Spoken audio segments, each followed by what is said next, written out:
Past life lady Shelley Kaehr. You know, I've talked with you before, and this is perfect timing because we are going into the new year. 2021 thought would never get here.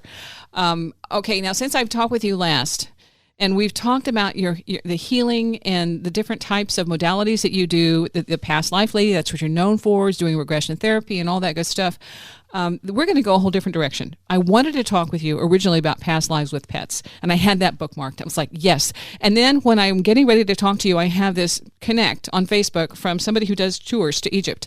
Setting this for anybody who's listening, last year when I was going to talk with Shelley, she was mentioning, well, she was going to do a tour of Egypt. She has fantastic experiences and insight and intuitions, the whole nine yards.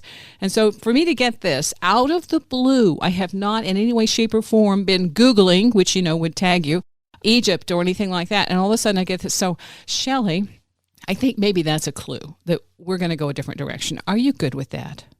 Yes.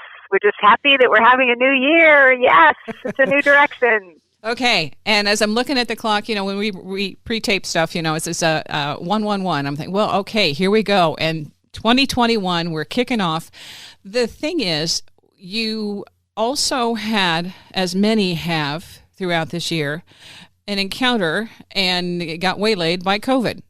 So maybe that's where we need to connect the dots, because for me, this is something that we're supposed to go through this, whether we like it or not, but it's a reset of drawing things to us that are really important for us to focus on and getting rid of the other stuff that might be the dross, the extra, the things we felt like we had to do, but we didn't have the soul, the heart, the push, the drive, and then it resets us. So does that make sense to you? And go ahead and share. I completely agree that this is pushing the reset button because what you were talking about earlier, at the beginning of January of 2020, just like all people, we all had our different versions of the plans that we thought we were going to have happen. And of course, once March happened, everything got shut down. And so I was supposed to go to Egypt in March of 2020. That obviously got canceled. Initially, when we all thought this was kind of a short ride we were taking, that trip got pushed to October of 2020.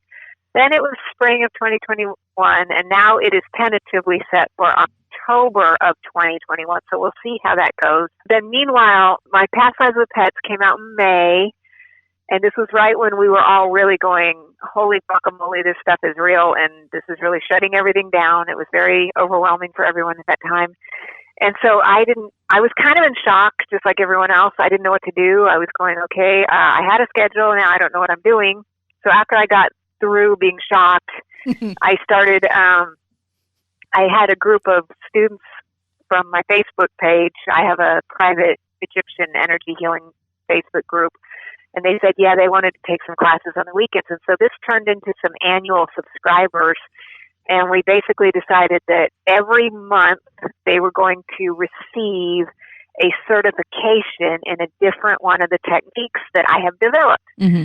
And so I have a certain number of techniques that I had developed up to that point. And of course, the one that everybody was really big on at that time was the Edgar Cayce's Egyptian energy healing symbols that are based on the book that came out in 2019.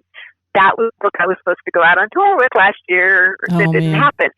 And so we started there, and then I had been developing. My guides told me, okay, there's a bunch of other techniques we want you to show people. We want you to put them under an umbrella called Pythagorean healing. So this ended up becoming many, many levels. And then toward the first 6 months, once the 6 month was starting to expire, I'm going, oh my gosh, I've got students, and these students are going to be with me for another 6 months. Mm-hmm. And so sometimes what was cool about this is that the students are really telling me what they want to learn. Like we did an Akashic Access class where we learned how to read the Akashic readings. I taught them channeling. I taught them animal communication. And what they really wanted, though, there's a real attraction and almost like a hunger to learn things about Egypt. And many, many years ago, I had been in Egypt in 2000, and to date, unfortunately, yes, that's still the only time I've ever been there. And when I came home from that, I had a near-death experience. I started having visual images that I didn't really ever talk about before, but I started seeing these little stick figures in my mind, and I would draw them in a book. And over time, it became kind of known to me that these were parts of either larger Egyptian symbols or actual pictures of gods and goddesses. And so the gods and goddesses started coming to me in my mind's eye. And I really just put all this stuff away. But in this, late summer of 2020, the students were like, we want to learn that. We want to learn that. So we started doing this channeling stuff on the weekend where we were channeling the gods and goddesses. And then during this time, like what happened to many people, unfortunately, I didn't go out in 2020 at all. I stayed by myself, but I have my bubble of my immediate family, which would include my brother and my parents. Well, my brother is autistic. He works at a factory. He went to the factory, and they were doing really good about keeping everybody in socially distanced groups. Mm-hmm. But, all companies have to do inventory. So when they called everybody in for a mandatory overtime inventory, they kind of unbubbled them, and they didn't know that 10 people had COVID. Oh. And so he brought it home. Everybody got it. My parents are not in great health. They're elderly. And at first, it was just absolutely terrorizing. I thought, oh, my God, this sounds like a death sentence. You're just going through all this, partly drawn by the media and everything, all the panic around it. Yeah. And then really they did remarkably well. It was harder than I thought to get over. It took about 6 weeks really to get over. And even beyond that, you kind of have like a brain fog for a while. It was really weird. Yeah. But during this time, I had a couple media interviews and I had a couple classes going on. Some I did end up needing to cancel. But I tried to keep it going and not really tell anyone that I just got out of bed to sit up here for 10 minutes and talk to people, and so I did that for a while. And then, but I would go to bed and I spent a lot of this 6-week period just completely out of it. And when I came out of this period, this whole concept of what this was, this is a series about Egyptian energy healing, but it's going to be channeling the gods and goddesses and then going around the map. And so we're going to start in Heliopolis, and then we go to Memphis, and then I've got some other ones that haven't come out yet. Basically, it's channeling these gods and goddesses from the creation myths, the first being in Heliopolis, the second being the Memphis Triad, which is a trinity of deities. And then I draw symbols representing them, and then we do a healing method. And these students that I have, sometimes I was asking them, why is everybody so interested in Egypt right now? Mm-hmm. And I personally believe it's because a lot of Egyptians are reincarnating right now, but also I feel like as a collective, when we look at those pyramids and when we think about that time, it was just such a creative, revolutionary time in humanity that has not been duplicated, really, and I think people are just really fascinated by it. And so they were just crazy about this concept. And so the series continues, and I'm kind of talking to the reader, telling the reader a story about, the creation. Like, how did the ancient Egyptians believe that the world was created through these certain sets of gods? But if you live in Heliopolis and the people in Memphis said, hey, wait a minute, our gods over here are better than your gods, so they would make a different spin on the same story so that they could be politically seen as more powerful, etc. Okay. And so that's one of the reasons why you have a pantheon with hundreds of gods and goddesses. It's very complicated. Let's stop where it gets complicated, okay? Because it's too complicated, Wendy. Yeah. Okay. So Shelley Kaehr, my guest, the past life lady, and also, as you're hearing, a whole lot more going on behind the scenes. I'm also going to add a real wild card later in the show. A snippet from the show that we did last year, January 2020, Meet Your Karma. Wendy's Coffee House, KCMO Talk Radio, my guest, Shelley Kaehr, the past life lady, who was right in the middle of telling us about all the complications. So I thought it was a good time to kind of take a break and reset.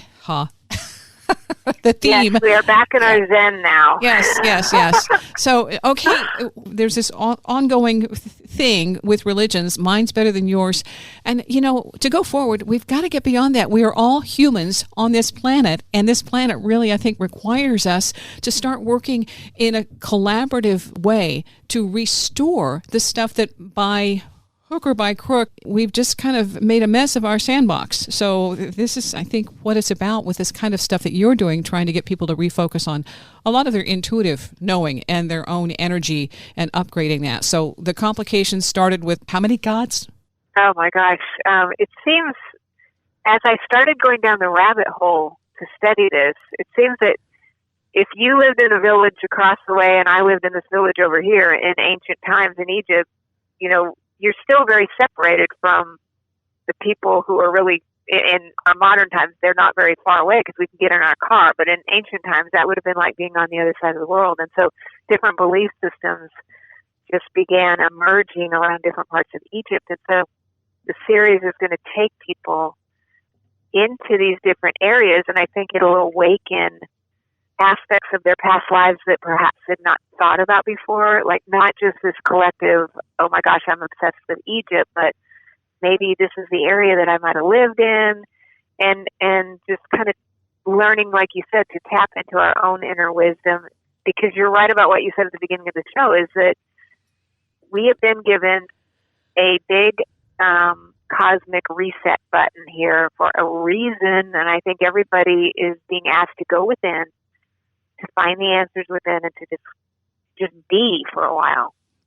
And that's tough because it's like you mentioned before with the media, and it isn't intentional to cause people to have hysterical disconnects from reality and thinking the world is ending and little chicken little, the sky is falling. It's saying that in order to go forward, you have to learn how to calm and center yourself and discern what is the most important thing for me to do right now. We're not used to doing that. We're used to going autopilot. Get up, go to work, pay the bills. That's autopilot. It's always been, or in the recent years, has been taken for granted. Things are going to happen the way they did yesterday. Life goes on. And even when there is a catastrophe, there's some kind of safety net. There's no safety net for this. And that's what's throwing, I think, a huge monkey wrench into our normal. There is no normal now. There's the getting along day by day. But to develop a new normal, you have to go back to your own center and say, what's important for me to know at this time? And that's what you've done basically by even with the past life information as well, going back, why are you having an issue? What is this about? Might this be from a previous incarnation? And sometimes it is. Absolutely. And I don't know. I mean, the whole thing that I was going to write this Egypt series was a huge surprise, but this is kind of what bubbled up in my own quiet time that I've been having. Yeah. With this, though, did it help you with your parents? I mean, that usually the prognosis for people who are older, it's going to be a bit harder and possibly fatal because of what we have been hearing, and it depends on your immune response, basically. And there's no set, tried and true, predictable outcome. Each person is unique, and that's, I think, what we're discovering is that you can't call this and say everybody's going to recover, and certain people are going to die because they've cleared the odds. Some people over 100 have managed to come out through it not once but twice, which is incredible. So, with your parents, how did they deal with it? They actually were better than I was, which was really weird. I thought for a time maybe I was kind of picking up some of their vibes so that they wouldn't have to take all that on, but they didn't have to go to the hospital. They weren't feeling great, but we just, got over it. Uh-huh. And so it was a surprise. And I think once I started realizing, okay, we're not going to need to call the ambulance or something like that. Yeah. It was like this big thought form of fear just kind of fell off of me. That thing that we all are dreading based on the stuff that we've been listening to in the media was like this big monster in the closet. Once we open the closet, we go, oh, wow, okay. It's there. It's here in the house now. Okay, now we're going to deal with it, Mm-hmm. And so that kind of made me feel better. And I just hope that, I think that it's been strange to watch, like you said, because somebody very young could pass from this. And then somebody who's 105 is living through it. I mean, it's very strange. And I think it still speaks to the idea that, we're not in charge. God's in charge, higher power. And that if it is our time to go, then, we're going to go. And if it isn't, then we're going to move through this. And in that, and in this strange silence that we've been asked to endure, some things are falling away and some of those things are never coming back. And then new things are emerging. And so I feel like when we all finally get through this, we're going to look back on this period of our lives as some of the most transformational that we've had in our whole lifetime. But when it's still in the middle of it and it's still so painful for so many, we're just not there yet. No, no, but I did want to address this since especially you've had it. I'll also allow that my mom had Rocky Mountain spotted fever, which when we are trying to diagnose and figure out what the heck this is, she's down for the count for 3 days. Somebody calls me to tell me this, and I'm thinking, COVID, do I go? What do I do? And I'm like, I'm the only one. I'm going. And the thing is, it took about 6 weeks to figure out that that's what it was. In the meantime, the fact that we didn't take her to the hospital immediately because it is such a subtle and a difficult thing to diagnose. Sometimes it's like a lucky thing that you even get that diagnosis because it is so difficult to figure out what's happening to your system. And she also had another issue that was a contamination, either water or food, that probably is what triggered and kicked it into higher gear. But the result is some of those symptoms manifest similar to the COVID symptoms. And so the other thing too is that when it hits, it can be fatal. And the after effects of that, one of the things is brain fog. So all these mimicking things, and she's okay now, but she has had some reoccurrence of feeling that dizzy, seeing lights, do funky things, and it's been since late June.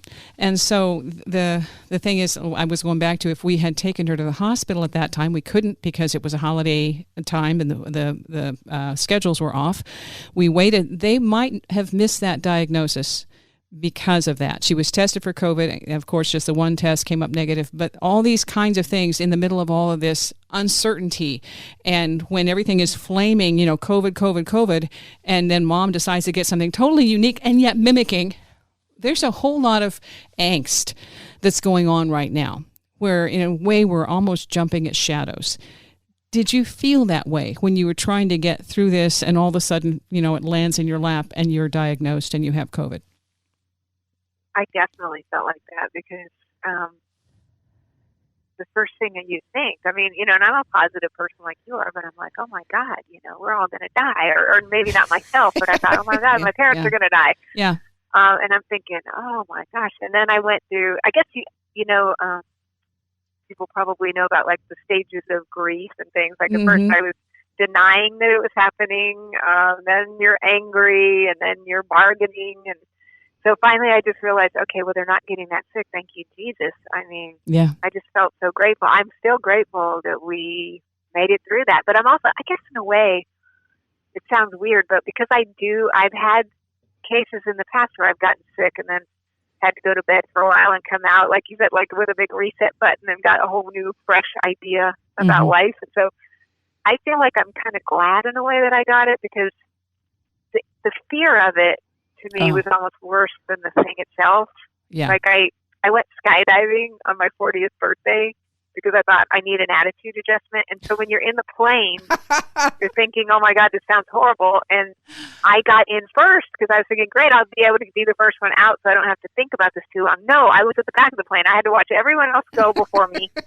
And so I had Sven as my tandem jumper, and I'm not kidding, that really was his name. I was like, wow, this sounds like a romance novel. Yeah. But when Sven goes 1, 2, and I'm like, whoa, wait a minute. Hey, come on. You didn't say 3. And we're floating out in the clouds. The air is so strong, it holds you up. And you're like, wow, this isn't scary at all. You can't, you have no perception of falling. But the thinking about it is what's so scary. And COVID is the same. Like, we've scared ourselves to death. And if we haven't, then by the time you watch a couple newscasts, you're terrorized by this time this thing gets here. Yeah. This is something that it isn't a one size fits all. It's deal with it when it happens, and then as you face your fear, then the perspectives change about what you're willing to listen to with the news and the things that trigger you. I wanted to bring up that issue with pets, okay? Egypt, pets, past lives. It's all here. Wendy's Coffee House, KCMO Talk Radio. Past life lady, Shelley Kaehr. Working on yourself really is a lifelong endeavor, and I began doing this over 20 years ago, working through some of my own things. And that's why I became a past life therapist, because I knew that for me anyway, it's been the most life-changing, transformational work that I've ever done. But it doesn't happen overnight. It's not necessarily going to wave the wand completely, but when we just get little glimpses of light, little pockets where we can just bring more neutrality into certain things, then over time, the whole demeanor of a person can start to become more peaceful. And so, because the only reason why we do it, is we want to become happier in our current life. We want to bring more peace into our current life. And in some cases, I think that the universal manager, God, source, whatever you want to call it, puts us through really hideous conditions. Sometimes maybe so we can learn empathy for others. Meet Your Karma was one of the top 10 downloaded shows for 2020. We actually did that show in January. So we kicked off 2020 with Meet Your Karma, and then came COVID. Once I started realizing, okay, we're not going to need to call the ambulance or something like that, it was like this big thought form of fear just kind of fell off of me. That thing that we all are dreading based on the stuff that we've been listening to in the media was like this big monster in the closet. Once we open the closet, we go, oh, wow, okay, it's there. It's here in the house now. Okay, now we're going to deal with it, And so that kind of made me feel better. Shelley Kaehr is my guest. So from that moment of, you said you were in a fog. This is those things when we're in between a specific line, guidance, intuition that made things make sense while you're kind of in that between world of I'm hoping to get through this quickly. Thank you very much. I guess I thought it wouldn't take as long to really get my strength back as it did. I have classes that run every weekend because these same subscribers are still here with me for a year. And I thought, well, surely I could sit in a chair, So I tried it one week, but you couldn't even get your breath to have a conversation like the one we're having now. And so I had to take a couple weeks off. And after that, every week I was just getting better and better. But you still had to take a lot of rest breaks. That was strange. But I still think that sometimes people get very fundamentally exhausted anyway. Yeah. And we probably could just use to go take a nap or two, So I think I then emerged, and then fresh ideas were just already formed. And I was like, oh, this is how this needs to be. Okay, we've got enough classes to continue our journey together with my students. Yay.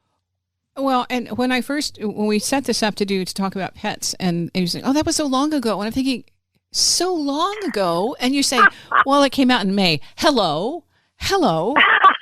I'm buying books from Amazon and stuff that people have been deceased for centuries or, maybe just a few years, and their information is still relevant. So, excuse me. You're right. It's not yesterday's news exactly until it's been here 100 years. But it's animals and our connection with animals. And I've had people say, this animal feels so familiar, or I love horses. And I know from the time I could draw any animal, I drew horses. I drew horses until I got one when I was like 10 and a half. And it was the most, wow, like I'd won the lottery, jackpot, everything all in one. But in your book, you address that. You address this is Past Lives with Pets, and Shelley Kaehr is. It just came out in May of 2020. Okay, so it's not that archaic. No, it is. It is very timeless, I have to say, because we do love our animals. I mean, who loves us like our animals? Let's face it. Yeah. Yeah. Thank goodness. Yes, I hear that. When I'm acting like an idiot, guess what? My cat still loves me. They have no idea. Yeah, they don't worry about the color that you're wearing, or your hair is too long, or you haven't. Yeah, never mind. Let's not get into all that stuff. Anyway, yeah. But okay, so in the book, the story that stands out the most, and there are several in there, but I like the ones where you're saying that amazingly enough, the dogs. Guys have a tendency to really latch on, and there's that soulmate connection with your dogs. Was that a surprise? I don't think it is, because just think of the nature of dogs. I mean, they are the epitome of loyalty and devotion. And so it's just not surprising to see that this devotion sometimes is something that's so deep that it's been going on for centuries. Mm-hmm. I think there was a guy who identified with a Siamese. Do you remember these without looking at the book? Because I know sometimes. Oh, yes. I can tell you some dog and cat stories. One of my favorite of the dog stories, and then I will definitely tell the Siamese story too, was this guy he was one of these volunteer firefighters. He had a quote, real job, but he served his community in this way, and he was just always really attracted to doing that, but just never quite made it to becoming a firefighter in his current life. And so he came in for a past life regression. A lot of these regressions, they come in for other things, and then this pet connection just becomes a lovely little surprise. But he did, the firefighter thing was really what he was in there to discover more about. And he regressed back to San Francisco when he lived there, and he was a firefighter, and he was there during that earthquake that happened in 1906. And so there was a Dalmatian in the firehouse, and he recognized that as the dog that he currently knew in his current life. But he also understood that, this service, this feeling of service, not only his connection to the dog itself, but the feeling of service was just also something that the soul carried forward from lifetime to lifetime. And then the Siamese story you told, yes, that's one of my favorites. So I have a lot of friends in Florida, and, as you know, definitely in 2020, they had a lot of storms, and they always do. And so a lot of the people I've known have lived in, FEMA shelters and things like that. So this man had come in for a regression. He had real deep fear of storms and had actually lost his home during one of the storms. And during a storm, he ended up finding a stray cat that he took in. And so during his regression, we were kind of going back to the source of these storms, and he found that he lived in this island that he identified as maybe around Taiwan area when a big tsunami came in, and that his cat that he rescued in his current life was just there in the village with him in the ancient times. And that in the ancient times, like, there's nothing you can do, right? You're standing on an island, a wall of water's coming. It's not like the National Weather Service is coming in to warn anyone. So you just have to go, okay, I'm opening my hands and this is it. So in this lifetime, when he came out of that regression in particular, he was one of those that goes, I'm going to stand my ground and I'm not leaving my house. And he really hadn't gotten out too early in previous times in his current life, but he kind of started taking it much more seriously. And so, he would pack up from now on and leave in time. But he had kind of understood that the bond that he had with the cat, that, you think, well, if a stray cat shows up on my porch, is that really, that seems like a random encounter. But the truth is the soul is so vast, there are no real random encounters. And he realized that the two of them really were meant to be together, and they were just big buddies. That's really cool. And I'll tell you, I had a cat recently, in the past 5 years, that passed. He was a gray and white, and he told me that he would come back as a tabby. And so I wasn't looking, and I had totally forgotten when this little kitten tabby shows up with his buddy, who's a little tuxedo, and they live right next door. They were brought home way too early, probably only 5 weeks. They were tiny, tiny, tiny, and the neighbors really didn't know what to do with cats, so they just let them go in and out, and so they would end up in our yard. And the neighbors moved, and they said, "Would you like the cats?" Oh my gosh. So here we end up with the cats, and he's a tabby, and he is bonded to me, even though my husband is the one, he would kind of, do his little junior manager routine, and anything my husband did in the yard, he would park right there and oversee it. And the little tuxedo is a little bit more adventurous and the scavenger of the two. But it's so funny because Andy said, you remember what he told you? He said he would come back as a tabby. I'm like, oh my gosh. Oh, wow. Yeah. So that whole thing, I had completely just, let it go. There's a point where you grieve and you say, well, I got to go forward, and that's nice, but we'll just see what happens. And sure enough, he has some of those mannerisms, and the fact that he parks on the corner of my corner of the bed is a pretty good indicator. So it's just little things like that. And I think that's animals are our way of coping with the world. When all things are upheaval, animals are there to say, it's okay.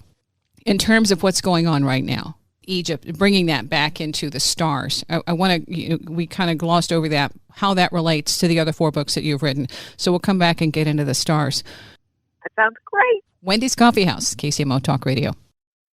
And basically what it is, it's taking the most fundamentally ancient symbols, star-shaped symbols, that we have come to recognize that our souls have known throughout the ages, and just using them and channeling them as healing symbols that are very simple because everybody knows what stars look like. And then I take people through a very simple procedure. They're so powerful. To me, it's kind of like a symbolic image representing the stuff of creation and of the universe. It's helping us connect to our truth, which is our divine origins and our galactic selves. My guest is Shelley Kaehr. the past life lady. All right. So we've kind of glossed over the past life stuff, but that's all what developed as you were doing these other things in your life. And you worked with the Edgar Cayce group. You've, like you said, last year you were supposed to give tours over in Egypt. You've done a lot with this, but this Egypt thing really seems to be a core part of you, and you keep going back to that. And even when you had COVID, you're developing seeing new symbols, developing a new program, and all of that. The stars thing, when you sent me a copy, the PDF of that to see what it was about, the symbols, I thought these are universal. These are easy to use. How does this work? How does this, if you could, kind of refresh us on what this program is, and this is book number 4. So could you give us an overview? I just call it the thing that talks to me in my head, my guides. They told me that I was going to put out this Pythagorean healing series. And so each of the books, I used to think that they were building on each other, but now I've come to understand that each of them are kind of standing alone under that umbrella. And so the 4th installment was another one that I had outlined maybe a year and a half earlier, but I finished it in 2020 because of this group of students that I had. And basically what it is, it's taking the most fundamentally ancient symbols, star-shaped symbols that we have come to recognize that our souls have known throughout the ages, and just using them and channeling them as healing symbols, similar to the way the Edgar Cayce's symbols were done, where we send symbols through the crown center and create a healing from the inside of the body out. They are very, very strong, very effective, and they're things that are very simple because everybody knows what stars look like. So we've got some little drawings of them in there, and then I take people through a very simple procedure. But they're so powerful because to me, it's kind of like a symbolic image representing the stuff of creation and of the universe. It's helping us connect to our truth, which is our divine origins and our galactic selves. And that's been a favorite of many of the students is the symbols in the book Stars, for sure. When you're looking at these symbols, and that's the whole thing about symbols, it's an easy access to information, and they are triggers. So even, you don't have to think about it. All of a sudden, you have this information because it's a trigger, and something in your genetic history, whatever your soul history, all of a sudden remembers, integrates, activates. What for you with the stars resonated the most? Yeah, I think that's a great point because they are triggers. I've always thought of symbols as like a shortcut. And when I used to teach energy healing back, 20 years ago, we didn't have like emojis, but now we've all got emojis in our phone, and we're moving into, as a society, a bit more of a symbolic language. So by using, for example, the star symbol to represent this, in the sense of stars, like if we're taking like a 5-pointed star or the 6-pointed star of David, those have such rich histories that one of the things I'm telling readers is we're going to try just to take the symbol for what it is. But when, let's say we're using a Star of David, for example, that is, a huge symbol for the Jewish faith. So that can also start to trigger and help emerge memories of people's past lives in ancient times. And when those kinds of memories emerge, it means that they need to be viewed and contemplated, and maybe different energies need to be released or integrated into the now. And so I think that's one of the advantages of using things that are so sacred and so universally understood as stars. There's a big word right now beside vibration as frequency. And that seems to be something that more people are using that word, raise your vibration, adjust your frequency, connect, whatever. And you're using that word here along with the stars, as these symbols are helping you to raise your frequency or improve or activate or upgrade. How does that work? Yeah, I think that when we're here in the physical realm, and Lord knows we've had plenty of stresses to deal with, that it starts to stress the body. And so when we can use energy healing by running energy through the body, using symbols, especially some like the stars, it helps to actually shift. It puts more light in the energy bodies, and it reminds us that, the physical body is really an illusion.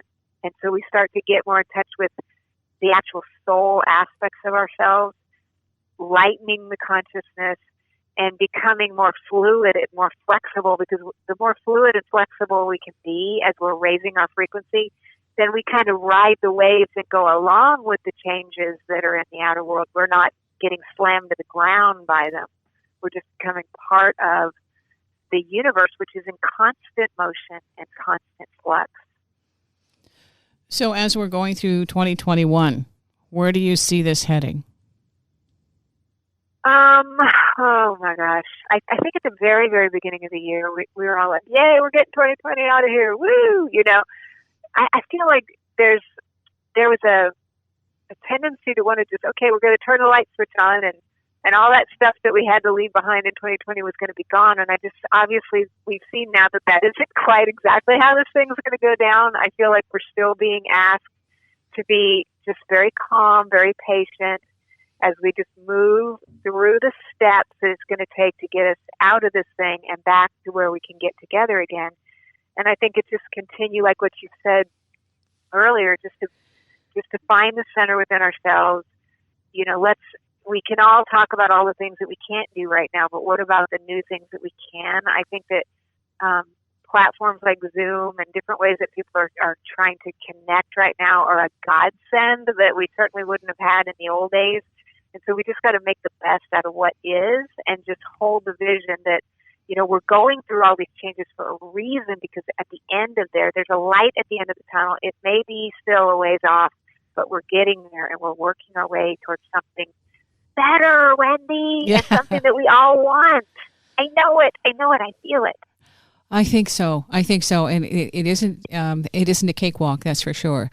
But I do believe in my heart that this is necessary to take us to a new appreciation for the things, the luxuries that we do have, and for the ways that we might be exploiting some of our resources that we might need to readdress. And I think that's basically the focal point, and that's what's been brought to our attention big all across the board, is what do we take for granted and how might we improve. I want to go back in this.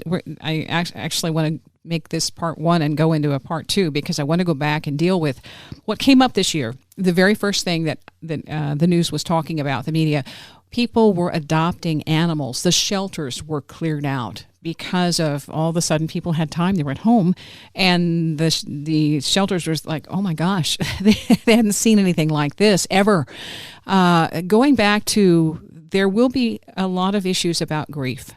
And one of the ways that we deal with grief is being around animals and pets. And so that's part of what you address in the book with the pets' past lives. But I also want to get into the other elements of how pets help us, I think, in some way, shape, or form, collectively relate to the world in a larger way of what we see is necessary to provide for them, and then we provide for ourselves as a result. So are you okay with we're going to do a second show and get into more of the past lives with pets, and also remembering if you were an animal in a past life? I think that's also a fascinating part of this.